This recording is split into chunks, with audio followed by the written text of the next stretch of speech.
Ginamitan ng itlog. Yun na. Ayan na.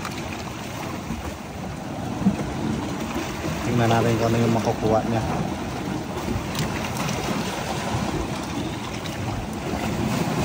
Sumisipat na. Uy, parang may danak na eh. Parang may danak ng chow. Ano kaya yan? Wala. Uy! Alay, nandun na. May kinuha na sa loob oh. May kinuha na oh. Ano kaya yan? Malalaman natin yan pag nakuha na niya. Parang lumalaban na ata. Oh yan na, lumalaban nga oh. Ano kaya yan? Ay, isda! Laki oh. Isda pala, laki. Tulingan.